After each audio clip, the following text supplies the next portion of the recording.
Now that's a bit of behind the scenes info. Not everything is as greatly structured thought and planned.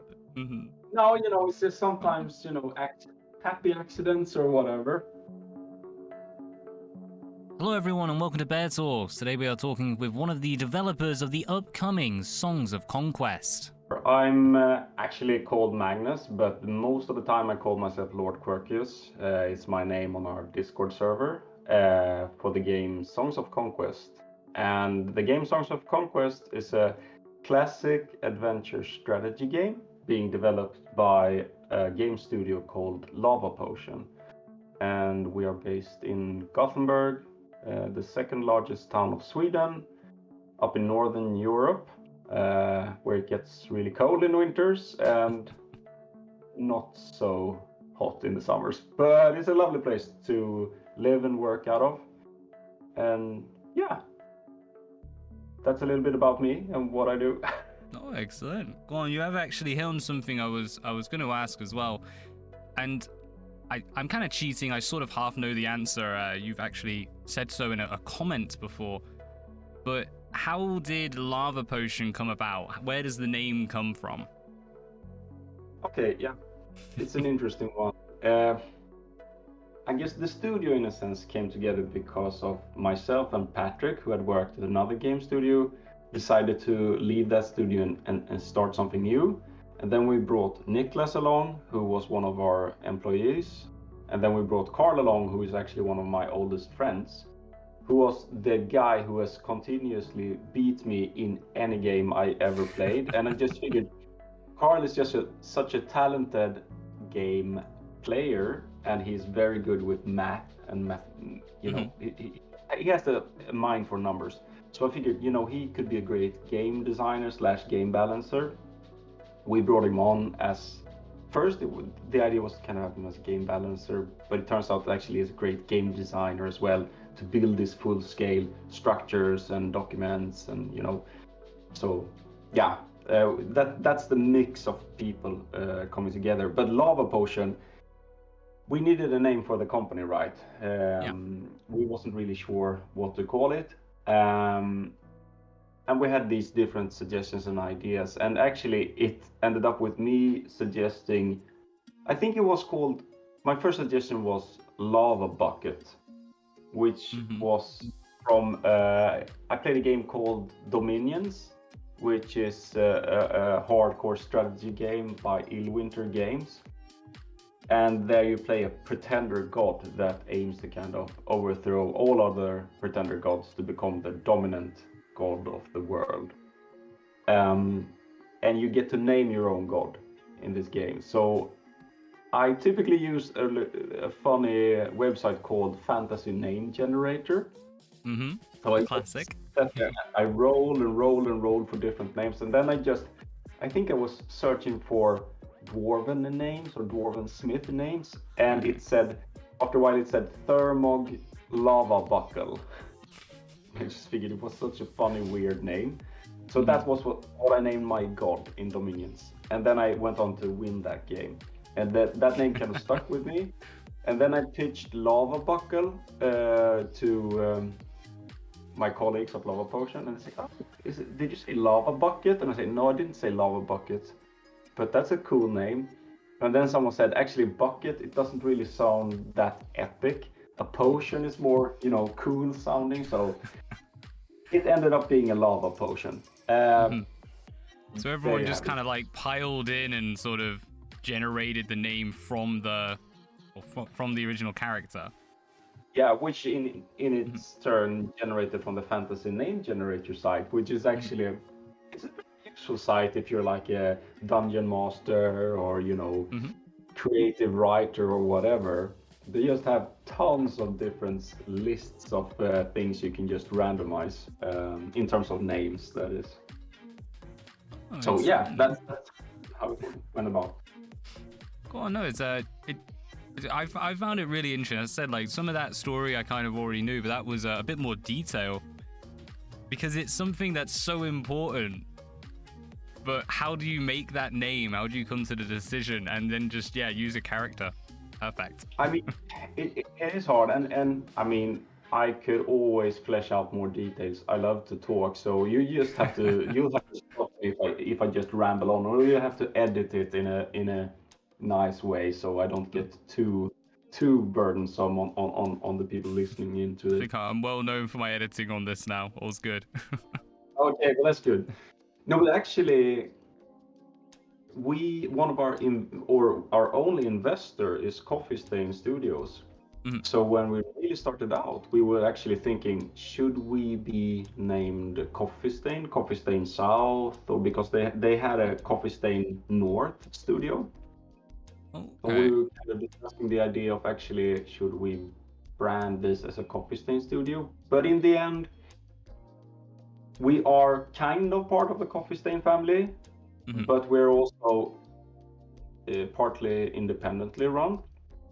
So we have a great working relationship with them, but we also felt like, no, we probably want to, emphasize that we're not, Yeah. 100% Coffee Stain. We are our own entity that has its own brand and an own identity, both visually and in terms of the name. And since we were going to work on a kind of fantasy strategy game, I also think that we kind of wanted a name that in some way led It's you like to that. fantasy based. Yeah.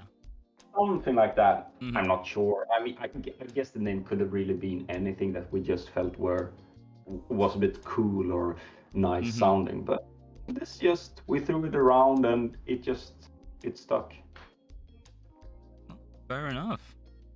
Cool. No, interesting. I didn't realize you were so close. Lava Potion and Coffee Stain. I knew that, of course, they're connected, but yeah, it's actually. No, yeah, they invested into our company like just around when we started. Mhm. I knew their old CEO just a little bit, and we discussed a few different game ideas, and nothing really. Well, basically we had two ideas. One of them I pitched, and they said like, nah, it didn't really fit with what they wanted to do and their vision for their studios and where they wanted to go. And I really like that about them, by the way. They are so concerned about quality and like doing stuff that matches doing great games basically. They don't want to do stuff that feels kind of cheap or Yeah, like half baked or anything. half-baked games or whatever. Um, But then I said, actually, we have this other idea, me and Patrick, which is kind of doing an homage or like a spiritual successor to the old Heroes of Might and Magic games. And then was like, wow, that's the thing. We've been looking to do something like that, or that's how I remember it anyhow. I remember we had a lunch where Anton told me like, nah, the other guys are not so too fond of the original pitch I had, and I said, okay.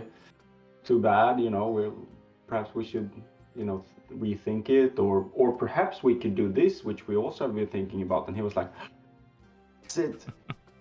Can you give me a pick for that one?" And I kind of already had started to work on it with Patrick, so we just took a few days to kind of wrap it all together, send it over, and yeah, they really liked it. And then we said, actually, let's work together. And they suggested, I think, or I'm not sure how it was suggested, but actually do it as an investment initially. So they really kind of became, invested into the company as well as the game. And I truly believe it's a very powerful form of cooperation within the games industry, assuming you have a great investor / publisher. Yeah.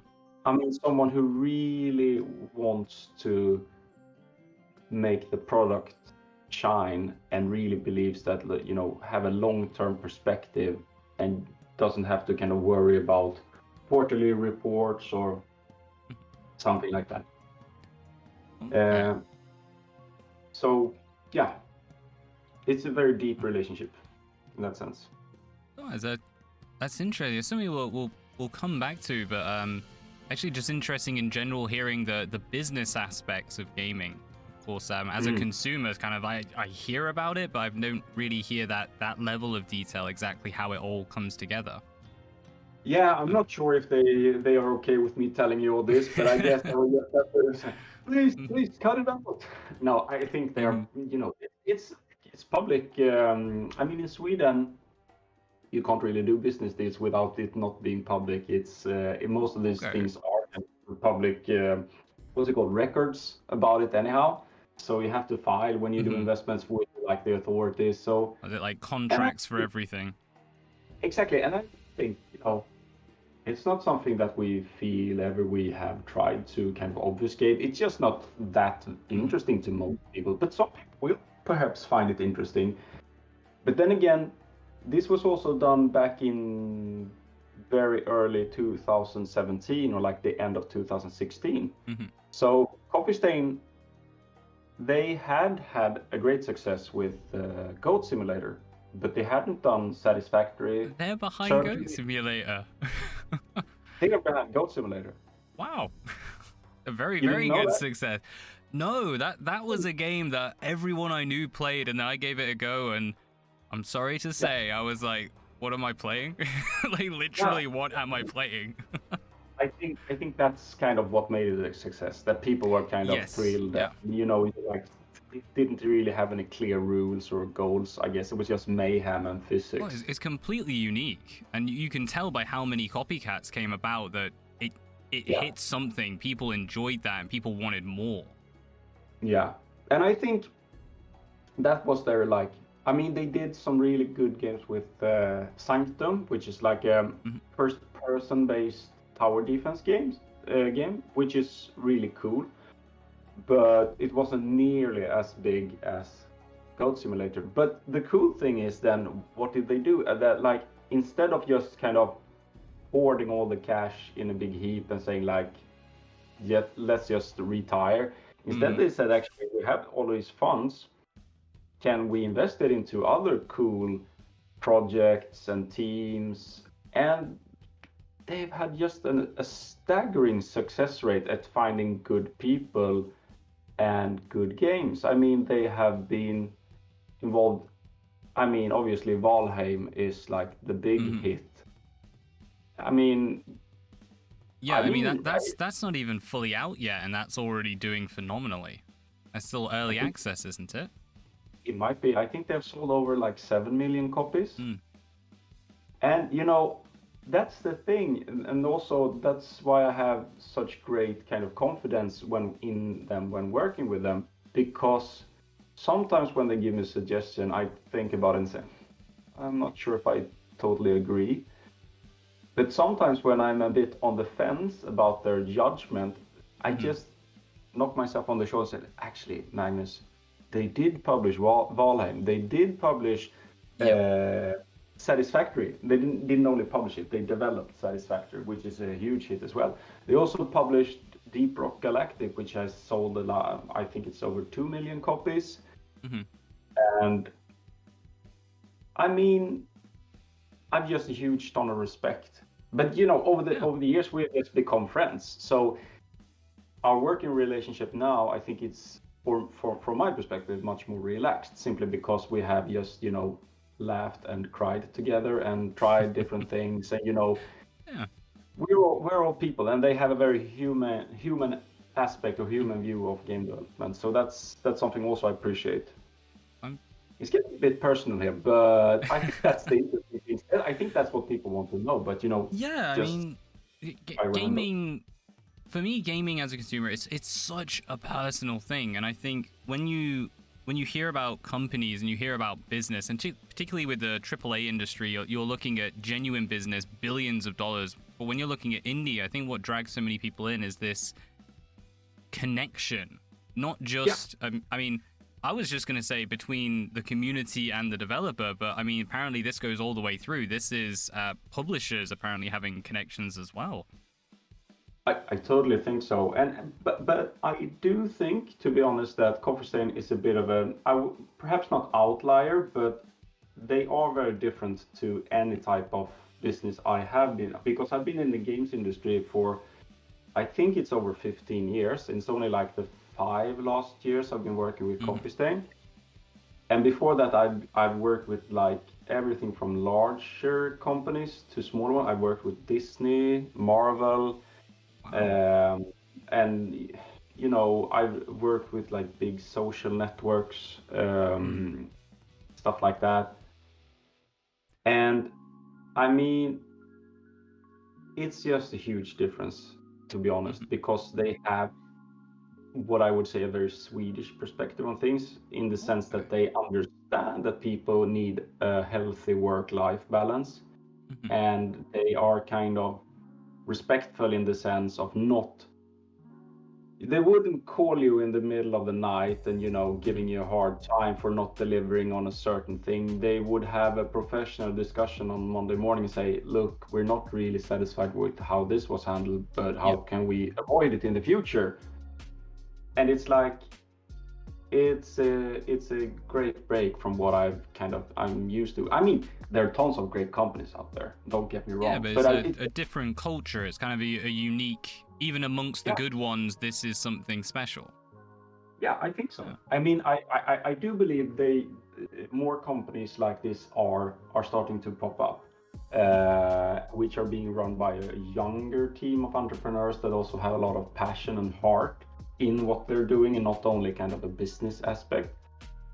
And I don't want to kind of go into bad mouthing people who actually have the access, but you know, it's not too hard to find them if you just Google around a bit. And I think that's something that's really hard for the indie devs today, to kind of figure out which ones are gonna be a good partner and which ones will just go sour. I mean, a good test is always kind of imagine what will happen when the shit hits the fan, because the shit will hit the fan in game development. It always does. In any so something will go wrong, something gets delayed, something breaks, bugs, and etc. Yeah, and I talked to another indie developer recently, and he pretty much told me like he had developed, I think it's called an ulcerus, like you bleed from your tongue. Ulcer, yeah. Ulcer, yeah.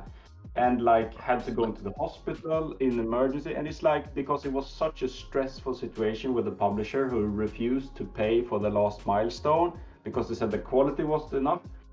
So now the full team was kind of working for free just to push towards the release. And I know this game has a lot of wish lists on Steam, but still the publisher is not kind of willing to risk more development money, because you know, and these stories, I think it's part of the problem with people working with something that they're very passionate about, because it's hard for them to separate the personal life and the professional life, and you know, telling someone, you know, I think everyone should have this, I don't know if it's an English word, but you know, a bit of fuck off money, you know, so you can tell people like, I won't take your shit no more. So that's a problem, because you're not on equal grounds with the publisher most of the time. There's a like the power balance is like super skewed towards the publisher's favor. Yeah, they're the one in control, and you kind of have to work around their aims, their goals. Exactly, and most of these indies, I don't know if they even realize it themselves, like they invest much more money sometimes than the publisher in terms of unpaid labor, and you know, all of that. And the publisher perhaps won't even commit to a minimum guarantee in ad spend or whatnot. And I've heard a lot about that type of dealings. And you know, on the other hand, sometimes we are too soft and too nice to people. But I don't want people to burn out on our shift. I don't want to run a company that, you know, does that, you know, act bad towards people developing the game, or, you know, I think life is pretty much too short for that. I mean, obviously we need to reach our end goal and deliver the product, and that's my responsibility as a CEO or manager kind of type. but obviously that's what we're doing. I mean, I wouldn't be working with them if they didn't feel we were a team that could deliver what they wanted to, but I am slightly curious. You say you're a CEO manager type, so you wouldn't quite call yourself a manager then? I think if you asked anyone in the team, they would say I am the manager. I just think it has to do with my way of perceiving myself as one of the guys. And I say guys because we're unfortunately only guys working on the game. We're trying always to find female developers, graphics artists, or whatever. But actually, we do have a few female team members that are freelancers, but not the employee or like the monthly salary role or whatever. Oh, that's fair. Anyhow, yeah, I mean, I'm not. I am the manager of the company. I'm the one who handles all like recruitment, contracts, business, stuff like that. So yeah, it's just perhaps that's not. Yeah, no, I think it's to clarify why I said that. It's a good sign of your character, I would say. A leader who accepts the responsibility but doesn't have to keep announcing the fact they're a leader is a very good thing in my opinion. I guess I manage mostly the business aspects of the game development. And it's also what I personally think is very fun. And for me, as I think I wrote in one of our dev blogs lately, it's a kind of a meta game where I have this I was reading that.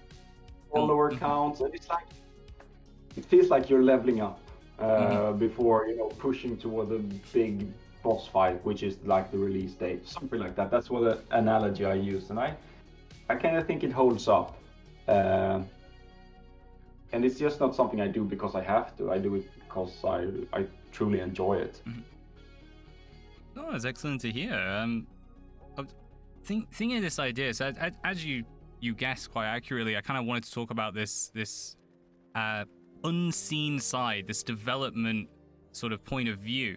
So you've been in the industry actually even longer than I thought. I thought it was only a decade, but 15 years now. What's it been like gaining that experience, moving through, working with those big companies you mentioned? I mean, it's of course been a great learning experience.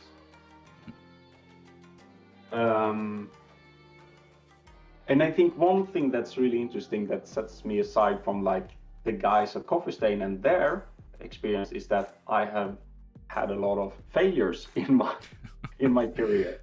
In terms of failed releases, failed deliveries, missed milestones, and it can sometimes be really tough, obviously. I mean, going near bankrupt several times with my previous companies. But it also, you learn a lot from it. And I've also tried to kind of listen to the feedback I get from people like employees who actually tell me like this wasn't perhaps like the brightest moment. To put it nicely. I've tried to learn and kind of improve. I think there's like a Japanese expression called kaizen. Or Kaizen, constant improvement. I'm not sure if it's from Toyota or if it's some car manufacturer. Okay. You often talk about it in agile development, I think, in that sense. So Kaizen was kind of not a mantra, but something I was keeping in mind, like try to become better over time in terms of people, process, how I deal with things, and and I think someone once said just it's not a failure if you learn something from it, and that's also how you kind of handle failures or stuff like that. So working with the big companies was really a learning experience in terms of finding out that sometimes they are not much more professional than you. It can even be the opposite. And sometimes I remember when my previous company, it was acquired by an English quite large company doing chat application, like you could use talking to others on your phone. And I remember I was very nervous about sending them my budgets, and they say, we want to see your cash flow budgets. And I like, now they're actually gonna, what's it called when you have this fear of being called out, that, oh, you're not actually as professional we thought, or like oh god, yeah. like, I don't belong. Like you're pretending to be something, and someone's going to notice that you aren't really that. Exactly, it's called syndrome, or imposter syndrome. Yeah, exactly. And I felt like, okay, then now they're gonna find out, and they're gonna look at my crappy budgets, and then they were like the shield, or like, and it was funny because then they sent me there, and it was like exactly the same, and I figured like, did they just copy my budget, like my Excel sheet or whatever? Either they did that, or we just had done it in a very similar ways, because this was a sheet I had done a few years earlier. So sometimes you figure out, like, the ones you kind of envy or look up to, and you think, oh my god, there must be the level must be so high there. They have everything under control. Everyone is running around with arms in the air, and just like, oh, every ship is slowly sinking or burning or something. It's just like with families and relations, or like, you think that everyone else is doing just fine, it's a breeze, but no, everyone has their own challenges. And I think that analogy works for like companies as well. And as you grow, you realize, no, you're not in 100% control. What you can kind of try to do is find an optimal way to go with the flow, like trying to steering the canoe in the stream instead of paddling backwards, or you can't really control the flow of the stream, something like that. Yeah, like you can sort of control yourself, but you can't control the world around you, so find a way to get them to fit. Yeah, exactly. And that's also why I think marketing can be interesting, in the sense like, can you do marketing based on how you work yourself and what the story you want to tell. And I think for me, I don't know how I segued into this really, but for me it's about like, okay, I guess it's when you said all of these things going on in the world, like, how do you fit into that flow, that ongoing, like, we're being bombarded with messages every day. Yeah. And I think the good thing about the world today is, at least the Western world, or like the rich part of the world, we all have access to internet, computers, and I think things or themes that are niches or like small genres, there are so many people, if you can look on a global audience, that they are actually not even niches anymore, or like genres. They're quite big, like something classic adventure strategy game. It's probably easier to revive a genre like that today than it would have been 10 or I don't know, 10 years ago or something like that, or 12. Yeah, I get you. Like with the whole sort of global community idea, there's more access, easier access to the games. Think so. And all of a sudden you have like YouTube channels of people doing only like wood turning, when you... Yeah, I watch a guy who does napping. That's all he does. He just naps flint all day. It's amazing. And there you have it. It's just that's not something you would be able to make a living on a few years ago, or at least make a revenue off, or whatever, or people who likes to build stuff in the woods, like I build a Viking hut in the wood or whatever. Just as an example, and I'm not sure if our game is as out there as building a Viking hut in the woods, but I guess what it comes down to is, I think there's an opportunity for everyone to kind of reach out if you have something that you're working on, like in terms of game development at least, and kind of find your own voice, your own style, narration, and find your audience. And I think it comes down to, and sometimes this is unfortunate, but it comes down a lot to personality and tone of voice. And I think for some people that's a huge benefit because they just have a tone of voice that's really works. But on the other hand, I think as long as you have a sincere way of addressing people, like this is truly who I am, then I think you can find your audience regardless of who you are. Or because I remember when we even discussed starting to do things on YouTube or potentially streaming things. I mean, we haven't done much on YouTube or streamed things yet, but I remember looking at the game Coffee Stain, who have a great set of personalities for their community moderation. They have a guy called Jace and one called Snoot. And they are both like great camera personalities. And I'm not sure how much Snoot does it because I don't watch them super much, but I've seen Jace. He has a very like witty style. He's quite clever. He has very good edited videos. And I'm like, whew, I just remember looking at that and felt like I could never be that. I could never be that good. But then I just feel like, but that's just his way of doing it, and it works great for their audience, their style. And you know, I'm a 40-year-old plus guy who's not super proficient with all the editing tools or whatnot, but perhaps I could just do my thing. You know, I like writing, I always have, and you know, I could learn a new program to edit videos. I guess I could. So I think what's important for me, because I handle all of our like Twitter account and I'm on our Discord, it's like, as long as I try to stay true to myself, then that's what people actually appreciate about it. They want to know that today I'm a bit tired.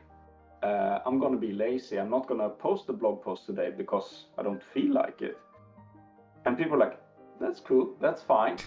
I mean, we're not that big yet. Potentially when we have a huge fan base, people will get super upset if I say, I'm not going to post a blog post today, even though you expect it, because I don't feel like it and I don't have the time or energy or something like that. Perhaps that will turn into a, you know, problematic scenario. But so far, I think there's a fine line with that sort of thing. Like there is showing your own self, and just to grab like the one I always remember, which I believe was you because you run the Twitter account.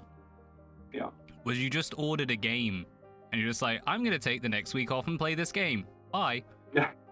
And it just the comments on that of just like, good luck, have good fun, I can't wait for this game, or I'll get that too. It's that sort of thing embeds you in the community. It shows people who you are and connects you to them on a different level. If you say, I can't be bothered 5 weeks, 2 months in a row, it's like, all right, come on, mate, you're taking the mick now. Like, yeah, there is a exactly. line. For sure. No, and I guess it's you get into this relationship where people expect certain things, and you know, I wouldn't want to kind of disappoint people. I mean, for me, it's just exciting to be a part of the whole story and team revolving around our game. But really, it should be about the game. It shouldn't be about me. I'm just a funny side character or something, perhaps. That kind of. I mean, ideally, I would love all of our developers and designers to have time to do their own like tweets and blog posts, but you know, we have a game to develop, so I try to take care of that for them. But I was going to grab that again because you've recently released on the YouTube channel a video. I think it was like when the dev gets bored. And yes, just the introduction of that. It's an interesting video, and it is actually, interestingly, something I wouldn't mind seeing in the game. That could be quite a cool tool to get around stuff. But the comment underneath, the pinned comment, is from, is it Patrick, the actual developer? Right, that was really interesting to see. Like the actual person who did this going, oh wait, you just used this? Wait till this. Yeah, and he had forgot about this whole thing he did. I think he did it in like an afternoon sometime when he was just like fed up with ordinary development. And you know, as we all do, we start to, I don't know if procrastinate is the right word, because he did something that kind of relates to the game, but in the end, it's never going to be used in the game. So, and someone even said like, when I get bored of my job, I do something completely different. But Patrick seems to continue developing things, and I guess that's how he is as a person. And I think that's funny to kind of let that show. You know, we are just regular people. And that's also, you know, sometimes we have bad days, sometimes we have good days. And the thing is, I wasn't even sure if these type of videos were gonna interest people. So I figured, you know, let's just give it a try. And that's the funny thing, we have so many fewer followers or subscribers on YouTube than we have on Twitter. But even so, I think we get much more comments on our videos compared to our Twitter updates or like tweets. So it's a very engaged audience on YouTube, which is really fun. And people really like to go into details, like discuss actual features. Whereas on Twitter, it tends to be more just a little bit of witty banter, you know, not much more than that, which is fine, you know, because that's. I think it's the word limit. Because what is it on Twitter? 200, 250, something like that? Yeah, something like that. Yeah. And then on YouTube, you know, I would sometimes get comments that if I was to copy paste is like an A4 page long. Yeah, like you can just go on. That's true. But no, I think people enjoy seeing stuff like that. Really, like it's not behind the scenes truly, because you don't like see exactly how it's implemented, but it shows stuff that might not even go into the game, and that someone did at a point in time where we thought it might have gone into the game. So I still think it's valid, and judging by the comments we get, people really seem to enjoy it. Yeah, definitely. I mean, as I said, personally, I enjoyed it. I quite like the little banter from within the team on the site. But on the note of this sort of community interaction, how did you find yourself initially starting off? How did you sort of focus on building a community, or did you? No, it's a good question, because our the first thing we ever showed, like outside the team, was a teaser trailer for E3 PC Gaming Show 2019. And we just discussed with our publisher, like, what social channels should we get? I think we even figured out the name of the game just like a few weeks before the E3 show was. It had a different like work in progress name before that. Yes. And we said, the obvious ones we have to have, like Twitter, Facebook, Instagram is in there. And then they said pretty much, oh, but you have to do Discord. And we're like, do we have to do Discord? It's like talking to people live through chat. It's like, I'm not sure. And they're like, oh, yes, you absolutely have to have a Discord. I was like, but I don't even know what that is. I'm old.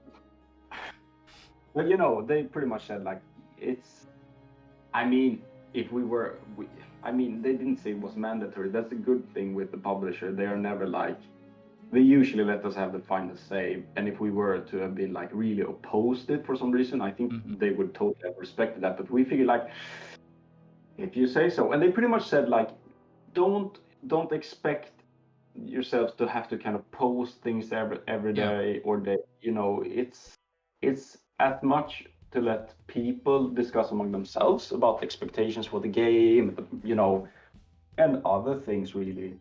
It's just a way of letting a community kind of start to take shape, because at that time there was so many things that were left to do, so we didn't have that much more kind of information to do follow-up releases on.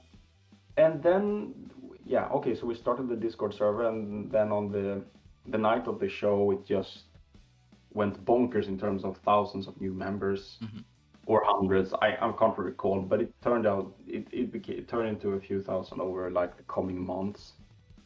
And then fortunately enough, we had this great German guy, a young guy, who said like, "Hey, I'd love to help out with doing some moderation because you guys pretty much you don't really seem to know what you're doing." And he was spot on, and he was actually one of like he was a moderator like at the official Fortnite Discord server. So we felt like, okay, this Oh, guy, wow. even though very young, he seems to be very knowledgeable about the platform, and we don't know jack shit basically. We just Patrick gave it a sincere. I mean, he did some really good things in the beginning, but that's also comes down to time. How much time does he actually have to manage this? Mm-hmm.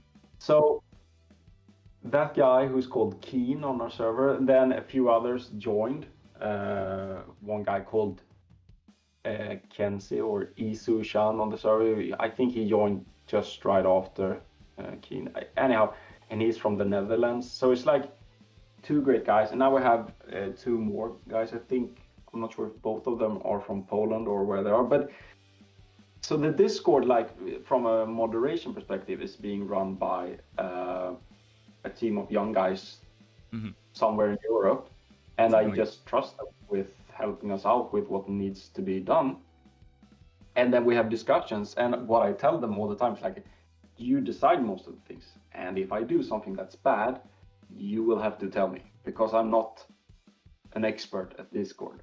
So they sometimes like, oh, Magnus, you forgot to use this function now, or you need to move this channel. But we have a really great working relationship, and they're like great guys that just genuinely like to help out. And the idea wasn't really back then to even start to build a community. It was just like, you have to have a Discord. The publisher said like, okay, let's have a Discord, and then over time it grew, and I was able to start allocating more of my time into the marketing aspect of the game. And since we did the latest E3 release, the trailer on this year's PC gaming show, then I feel like now I have to kind of start actually being a bit more out there, talking to people about the game, because it wouldn't be good to drop a trailer and then go completely silent for 6 months or 7 or 8 months or whatever it's from June now to early next year. So now I'm much more active in our social channels. And the idea really to build a community now, I mean, now we have the ambition to build a community, but it's hard to build a community around a game that's not released yet. We do have a small alpha going, and that we have that test going, or like dialogue about that test going on a separate Discord server, because we don't want to kind of mix the audiences, in the sense that it might accidentally get posted like screenshots that are not supposed to be shared yet, etc. Yeah. But the official Discord server is like, there's a lot of discussions about potential features, questions about the game, just general friendly banter, like socializing with other people who like this type of games. And for us, in the long term, Niklas, our lead developer, has implemented some kind of rich presence, in the sense like some kind of connection to Discord. So when you play the game, it actually shows in Discord. It shows that potentially you're looking for someone to play a game with. Oh, okay. So you've gone from sort of, I want to say, reluctantly creating this Discord to then having moderators, to now you're looking to integrate it into the game to connect people. Oh yes, but more in the sense that the game kind of reaches out to Discord. Like if you have it installed and play it, other Discord users will see like, oh, now Magnus is actually playing Songs of Conquest, or Magnus is in the lobby looking for an online game. That's our hope, at least. We're not sure if we will get it done until release, but we think so. And what we're looking into as well, and I mean, not even looking into, but that's decided, we're going to have a level editor released with the game. So people can build and share their own levels. And we will most likely be using a system called mod.io to handle or manage both mods and levels, like sharing, like the system.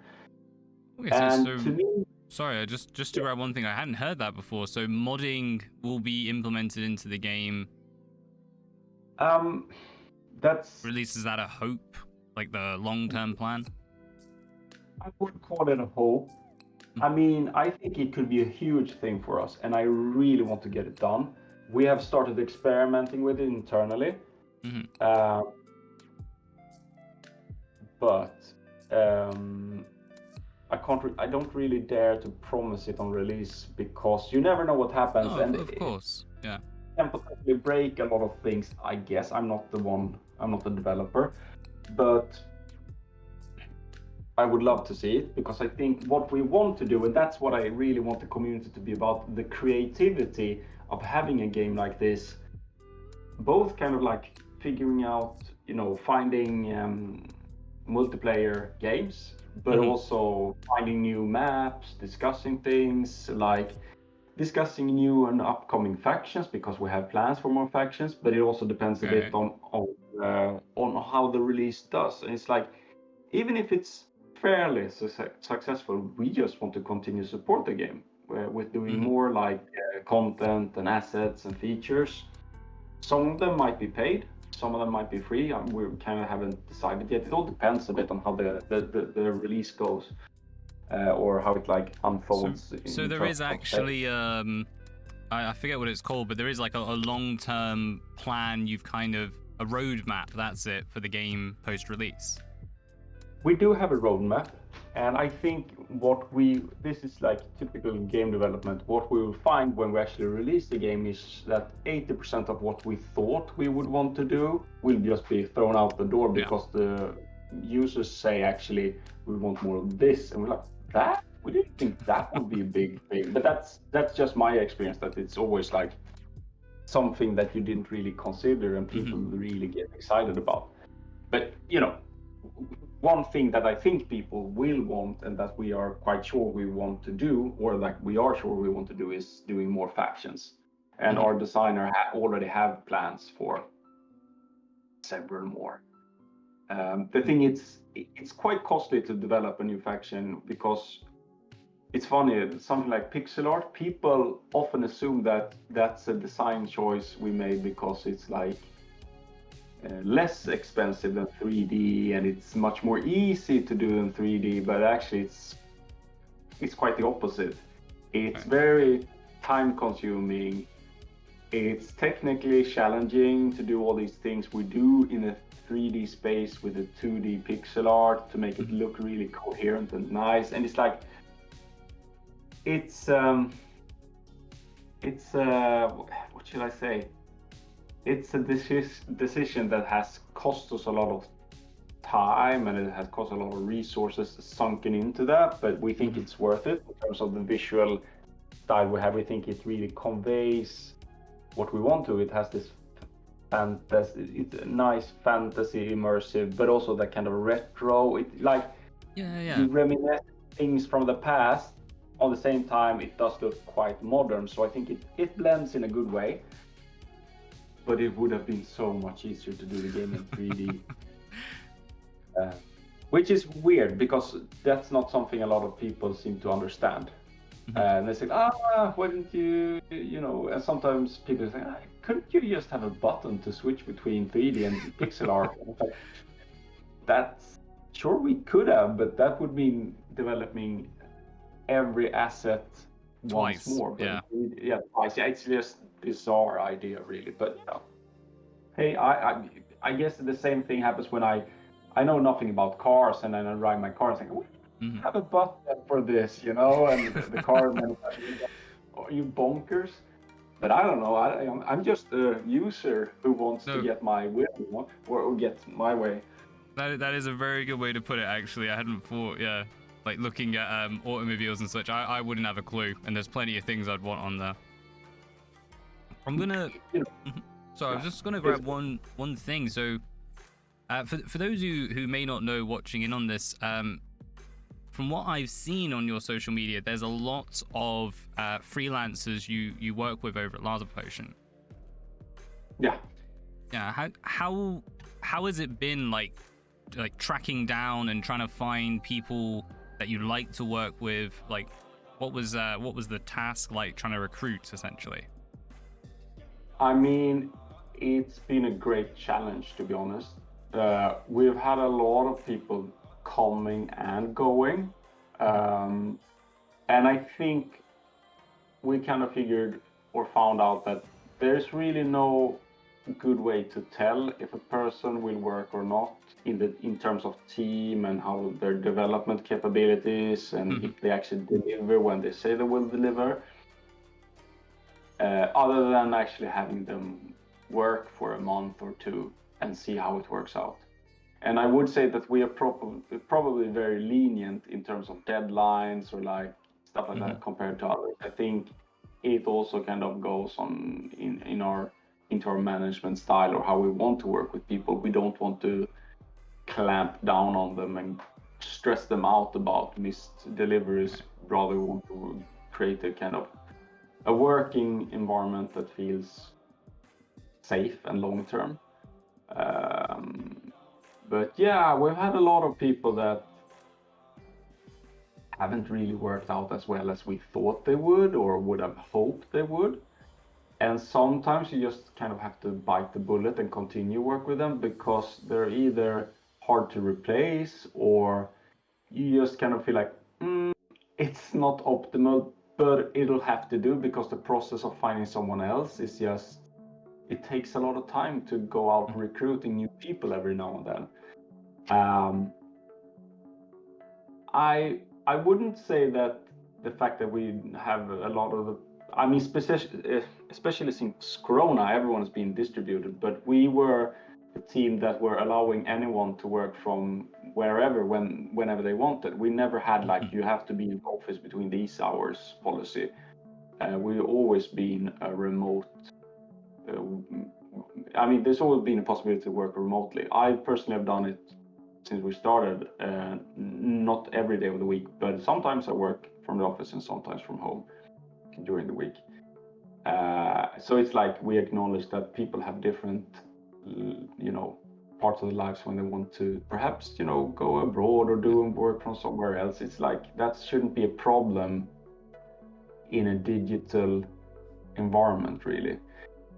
But it has been a challenge to find really good freelancers and keep them working with us. And I don't think I have any like great insights into why we've had a bit of a, I think a lot of people actually have had a bit of problems during the Corona situation because it takes a huge mental toll on them, being like, all with the isolation, weird work-life balances, and not being able to potentially go and meet relatives and friends. I think a lot of people have, I mean, it's not something I think, it's a fact that a lot of people have had troubles with adapting to that situation. Yeah.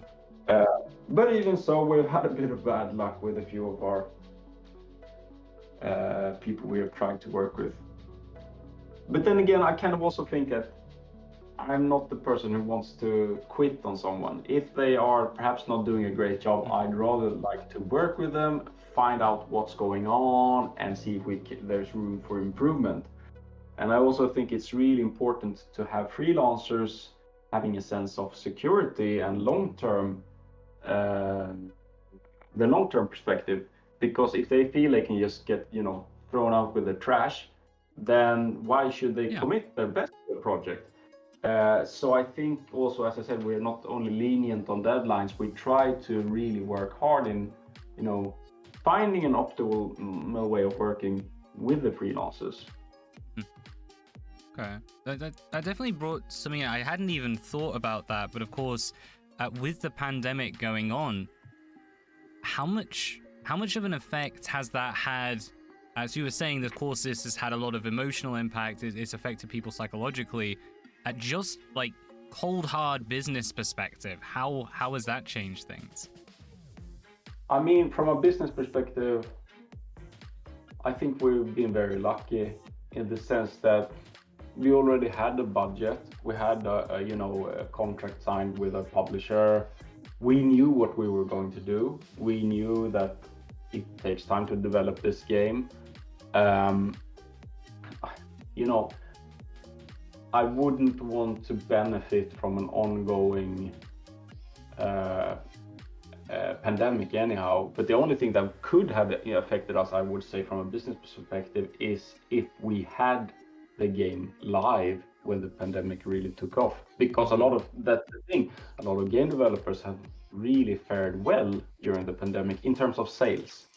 Yes, no, I can understand that. There's been a huge increase, a huge boom in the gaming industry globally. I was just chatting with someone who was saying it's 150 odd billion was one of the reports they'd cited was the current state. Yeah, I mean, it's big. Games are bigger than movies, and I'm not sure if it's bigger than movies and music, but it's a huge market cap. So I mean, for us, I mean, obviously it has a few implications, and it did affect us in terms of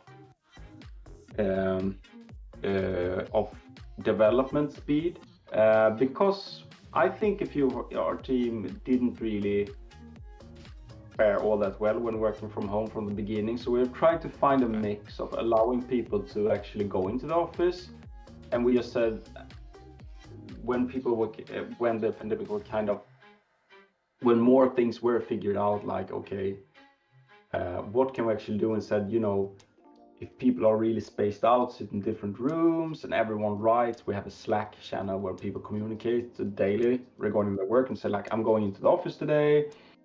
So people know how many people will be in there. And I mean, so we've tried to find a way but I think for me as a kind of boss, sometimes it was hard to realize who were doing good and who didn't really, because you lose out on these daily communications. You can't see people in the eye in the same sense, like oh, how are you, what's going on, it's a bit like everyone just goes away and sometimes writes in the Slack channel like I'm working on this today. So it was a bit harder to kind of check up on people, and I think I missed on just a few occasions that I potentially needed to kind of dug a little deeper to ask around, like, how is it, how are you really handling this situation? Yeah. So I think in that sense, we had a few people that should have perhaps gotten even more attention and more help with adapting their work situation in terms of starting to work from home only. But on the other hand, a few of those people seem to have now come to a position where they actually enjoy working from home a lot and they don't really feel the same need for an office. So things change over time. And I guess what I'm trying to say, the pandemic has affected us, obviously. And I think it did slow down our development pace for a time. And I think now we're kind of back to business as usual. I mean, as usual as it can be, but like back in the rhythm. Yeah, and I think most people now are even, I mean, in Sweden at least, nor in our team, I think, are getting vaccinated. So soon we should hopefully put this behind us. God, no, it's something I had not thought at all about. That was interesting to hear, like particularly a manager's perspective. Even at my work, I'm just a lonely peon, so I don't see that. God, just to bring this back to the game a little bit, because we kind of touched on this, but I didn't quite get a chance to get for detail. What was kind of that inspiration behind the game as it's now known, Songs of Conquest, as it was known, whatever? Yeah. I mean, the first kind of idea, I mean, obviously came from, I can't really call like the very first idea that really sparked the imagination or whatever, but I know for a fact that both me and Patrick are hardcore Heroes of Might and Magic 3 fans. And the same goes for Carl and Niklas. But I think from the very, very beginning, it was me and Patrick who kind of thought about this. And I knew I wanted to do something more kind of strategy game, something deeper, like a true PC game experience, because at my previous company we worked more with like social games or social networks and mobile games. Okay, so a bit of a shift. Yeah. yeah, a bit of a shift, and there was also a lot of like free to play stuff I didn't really feel comfortable in doing. I mean, I can play free to play games like here, Hearthstone and stuff like that, as long as they don't just force, yeah, as long as it's not about tricking kids into just paying microtransactions. Pay to win and developing the culture of there's a lot They of just, the skins thing, like there's elitism within what skins you there's some dodginess in there. it's like I just wanted personally to do a great game, charge for it, and then have people enjoy it as much as they want. But anyhow, I mean, it was. I'm not sure exactly what sparked the Heroes of Might and Magic vein, or like what. It's just a game that me and Patrick had discussed every now and then I kind of just mentioned it as like, what if we looked at that, style or type of games when I discussed with Coffee Stain, and they were like, yeah, we would love to do something like that. But obviously, we aren't interested in doing like Heroes of Might and Magic ripoff. Yeah. And I wouldn't feel right about doing that. What we wanted to do is something like, can we look at this old strategy game that even like almost defined its own genre and kind of take it and elevate it to this modern day and times? Like, can we interpret it in a way that like a modern strategy title would be? How could we kind of take it to the next level? So it's like, I don't know if it's a good comparison, but like it's kind of like getting an old car from the 50s or something. Like, you have all of that cool stuff, the chrome and it looks the way it should, but I guess a few people that drive those type of cars, they actually enjoy the whole aspect of the manual gears, and not having air condition, not having a MP3 player, or like perhaps that's part Sounds of like my first car. yeah, okay. But what we want to do is like kind of take that car, but actually, yes, it does have electrical, what's it called, window lifts or whatever. We have all of these up, make the window go up and down. Yeah, I know. I was just thinking. I have no idea, to be honest. No, so you're kind of modernizing, sort of this classic game that you yourselves have enjoyed, and building a team around it. Yeah, kind of like, yeah, exactly, and bringing it into this day and age, like bringing something out of the old classics and just paying tribute to it and adding our own perspective on it. And if people expect to play Heroes of Might and Magic 3, but just with a different set of graphics, they're just going to be really disappointed, I think. And that's fine with me, because we can't just do that. It's not what we want to do. We are doing our own strategy game, but it does share similarities, and it does share, I don't know if values is the right word, but a sense of like the setting and the mood and something like that. Because I personally always love the world in Heroes of Might and Magic. I mean, even though I love the graphics, even though they're quite garish and like they go all the place, it's like it's still something that holds up to this day. I'm not sure really what they did. I haven't done like a deep analysis of it, but looking at those screenshots, for me, they still seem really vibrant and interesting, and that's something that we have really been thinking about from a visual standpoint. How can we achieve something that feels like vibrant and interesting? Ooh, I want to look at that. I just want to explore that part of the map, and combine that with really nice music and nice atmospheric sound to really like just. I think I had one alpha tester say that they just zoomed in at a part of the screen. No, it was my friend who played it during the alpha now. He said like he had just zoomed into the part of the screen and just let the game run for a minute or two, just listening to the music and the ambient sounds. I was like, that's exactly what I want people to kind of, that reaction I want, that people just feel like this is a cozy world that you're looking into. So something that you can really immerse yourself into. So this is something that actually quite surprised me when you said it. It was very close to this this E3 release that you actually had the name Songs of Conquest, because from what I could tell, the songs are an intrinsic part of the game, so it rises and falls with your empire. Now that's a bit of behind the scenes info. Not everything is as greatly structured and planned.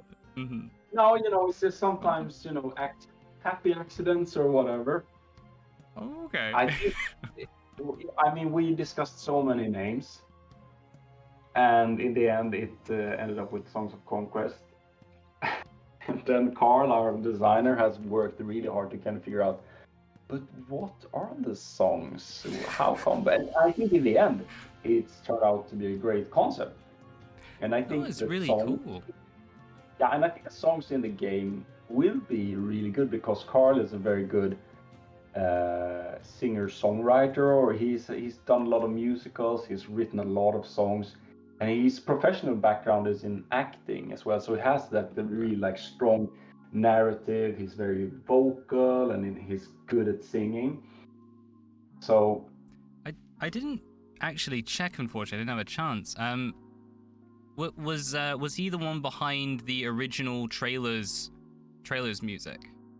Yeah, he didn't do the composing. The composer is called Reynir Helgason, but Carl does a lot of feedbacking with him, like bouncing back and forth. And Carl is the one that written the lyrics and actually do the song in the trailer for the first E3 trailer of 2019. Right. Well, that was it was something I even said, because I did a video on this a while back about Songs of Conquest in, I can't remember, I think it was in July. But I was saying that I was really disappointed I couldn't include this music because it's all going to be copyrighted, but it's really good. Everyone go and check this out. Because I was reading, apparently they did all of that. It's just their voice in loop. Yeah, like the choir and stuff like that. Yeah.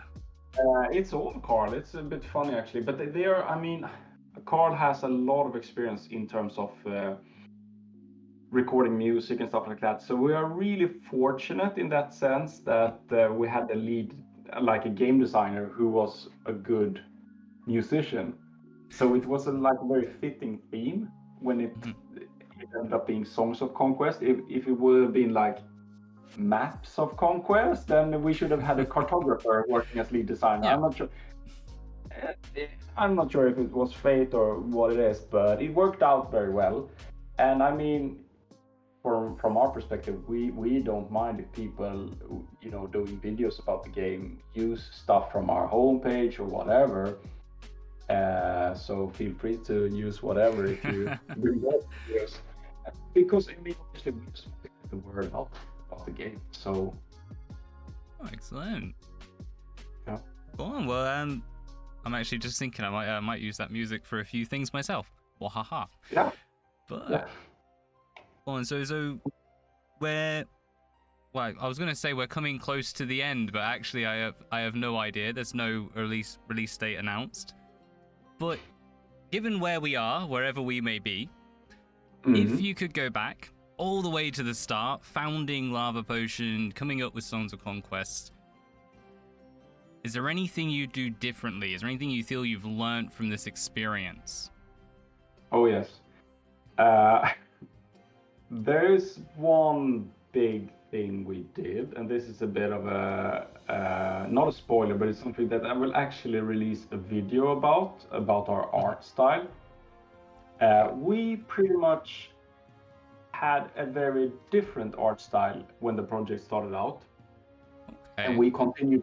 I mean, it was still pixel art, but we had much more like light-hearted, comic-y, or like cartoony style-ish. Okay. I think you might even find a few screenshots of it in our Twitter posts, stuff like that. But I will release a video on this, or we will release a video on this sometime before the game release. That tells about the evolution of our art style, because it was much more like classic traditional 2D art, pixel art. It didn't have this like zoom in function. I didn't have this 3D, or like it was much more kind of true 2D pixel art.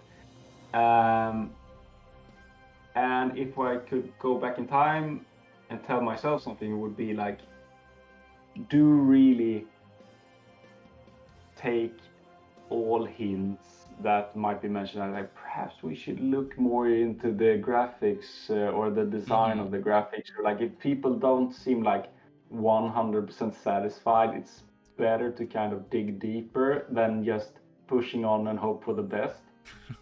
It sounds a bit harsh, but that's not exactly what happened. But we had gone quite long into the process of developing all the art assets when we actually realized doesn't really match up to what we originally had envisioned. And I don't want to say we strayed from a path. That game looked very different from what we have now, but I think what we have now looks so much better. With that said, the other one had it had its merits. It was a great visual style, and we will release a video that shows more about this, where we kind of show the evolution, how the characters has changed, etc. But that's sure. I think if we would have kind of cut that part out of our development, it would have given us more time and more budget to really. But that's kind of how game development works sometimes. Yeah, that's fair enough. I hadn't realized that. I found the style for me seems a little darker than your as you're saying, a more of a light-hearted was the original. Yeah.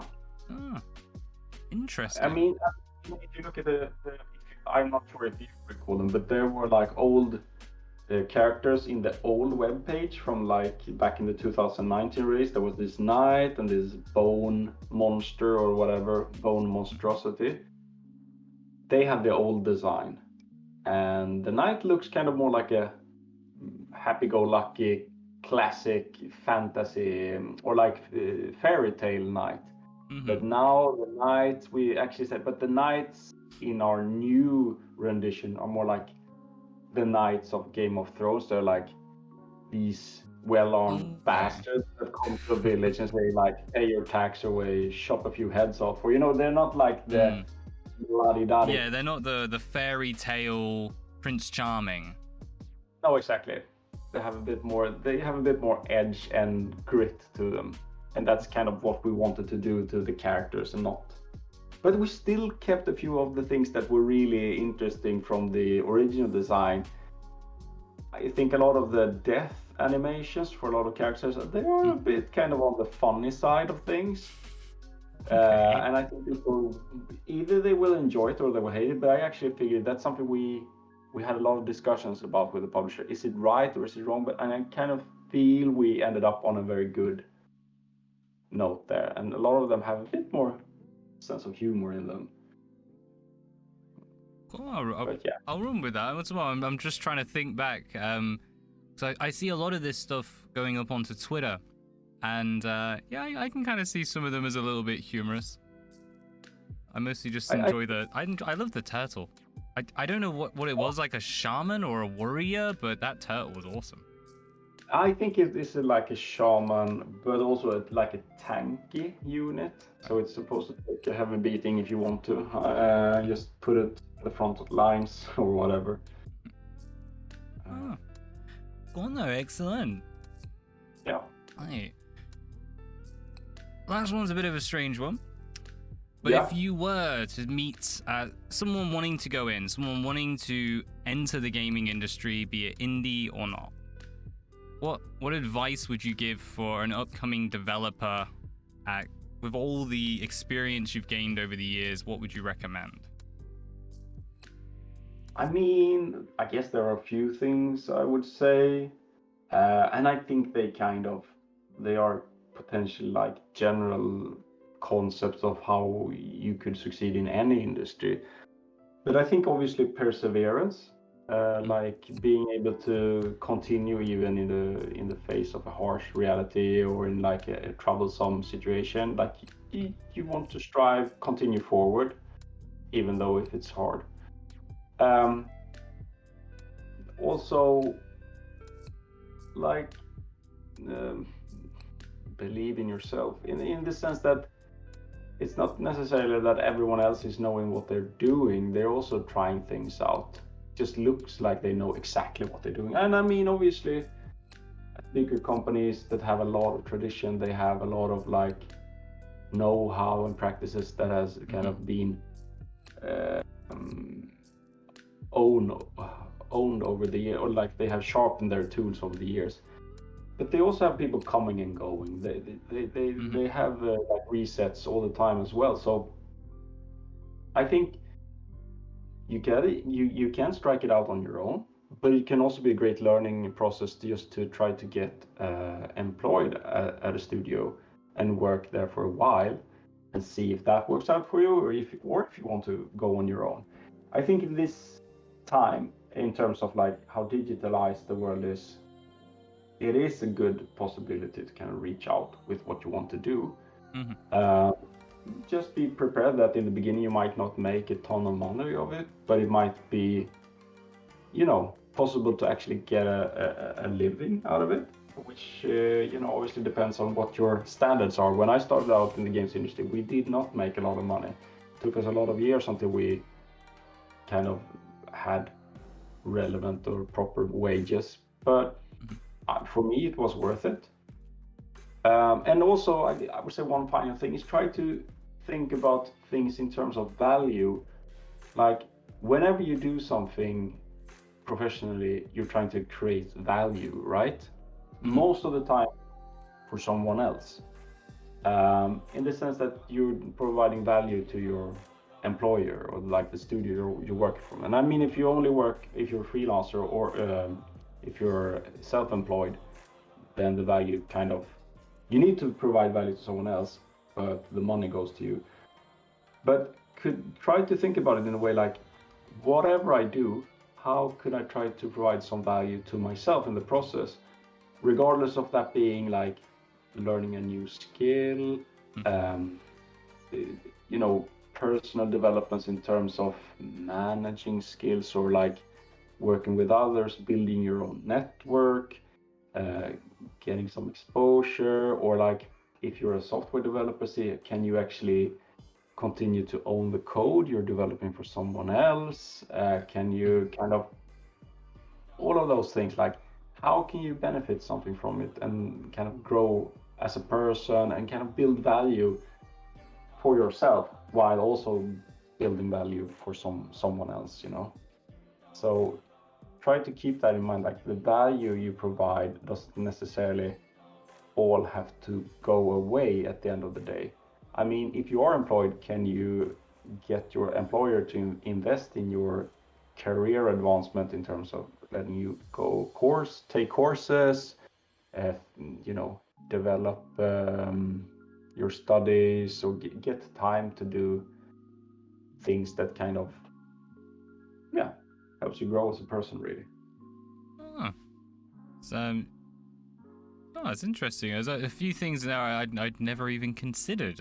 Owning code, yeah, I suppose that's it's like the gaming equivalent of a patent, yeah.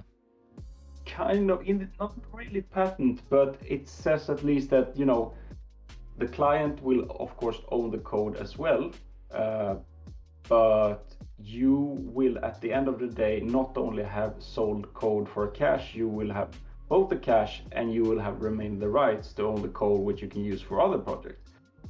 That being said, that's how I did my first company, but it was a tough sell. Sometimes people would not agree to this, and we turned down a lot of deals. We had an offer to develop this was back in the days of Flash games, and we had a publisher that has started focus on online Flash MMOs, and they had wanted us to do something like Diablo style, Flash-based MMO, and they had a development budget of $2 million. And for us, it would have been huge. It would have been like the biggest deal of our lives. And we said, sure, we're super interested, but we will have to co-own the code. And they said, no, that's a no. We own the code. You can't reuse any parts of it. And we said, okay, fine. Then we won't do the deal. And I remember also meeting that guy at the GDC, like a game developers conference in San Francisco. He just came over to our booth and he said, "You're those guys who turned out $2 million." I'm like, "Yeah, we're those guys." And he's a quite famous game developer called David Perry. I'm not sure, he worked with Gaikai, like an online streaming game service called sold Sony. He did the Matrix Online. He's a quite famous like game developer. And I think for him, I mean, we were young guys. We didn't have much kudos in the industry. But I think he kind of really respected the fact that we had turned him down. Not on some kind of, we weren't angry or anything. We just said, like, actually, that doesn't align with our business, our way of doing business. Yeah. And sure, it lost us some contracts. But on the other hand, whenever we did something, we knew that we could kind of become more efficient and further develop our code base. Code base gets obsolete over time anyhow, and I think a lot of people, tend to want to own things simply because that's how it's done, but they don't even know what to do with it. And that's something that really bothers me. It's like when you said, "Oh, I would love to use this music, but it's copyrighted." Well, it's like, how would that hurt us if you used our music in a video? It wouldn't hurt us in any way. It would just benefit us because more people will potentially hear the music and think, "Oh, that's a cool soundtrack. Perhaps I should check that game out." And I mean, as companies get bigger, they want to protect things, and then I have respect for that. But on the other hand, it feels great to work in an environment where I don't have to think about stuff like that. No, that's once more really interesting hearing someone who's worked on both sides, like big industry and over on the smaller indie devs, and turning down more money than I think I will ever see in my entire lifetime. I mean, obviously that would have been a negotiation or that, but we did discuss them, and it was a serious offer in the sense that this is the budget we have, this is what we want to do, we think you are the right type of team to do it, are you interested? And it's like, yes, but only if we can co-own the code. And they're like, no, you can't do that. And so, but then we're not interested. And I think, again, it comes down to value. Like, be aware of the value you are providing. I think a lot of people sometimes are a bit afraid to kind of fight for their, salary levels or, revenue cut or whatever, because it's always like the bigger or the stronger partner, or like the stronger person or company or entity in a negotiation that gets their will or gets to have their say. But I don't think that should be the case. I think everyone should have a fair say in a good business relationship. Something like that. Oh, excellent. It's really good to hear. Go on. Well, I've taken up a lot of your time. I was not expecting us to talk this long, but I've loved every minute of it. Thank you so much for coming on again. Thank you. Yeah, just before we end off, of course, Songs of Conquest, plenty going on, plenty to see. Where should people go if they want to learn more about the game? I mean, a good starting point is just going to our webpage, songsofconquest.com. And then from there, you have the links to all the socials, whatever their preference is. We have a Discord server, Twitter account, we have a YouTube account, and on Facebook as well. So I think if you just follow one of those social media channels, then you should be kind of covered. We also have an email list, I guess, which is good to sign up for if you really want in on upcoming testing periods or stuff like that. Yeah. I will ask, sorry, just before we finish up, Is there? You said there was a current test going on. Are there going to be any open tests coming up people should know about? So I think there will be, but I'm not sure when. Okay. To be realistic, it would probably not. I mean, late this year potentially. Not sure. Perhaps very very early next year. I guess we might invite more people into the alpha as well at some point in time. But yeah, I'm being deliberately vague here because I don't want to promise too much. No, that's perfectly fair. You can never be called for not keeping your promises if you're not making them, and I agree with that. It's a good way to be. Well, I suppose everyone will just have to keep their eyes peeled and keep a track on Songs of Conquest as it goes. Well, until next time, thank you very much once more. Bye-bye for now.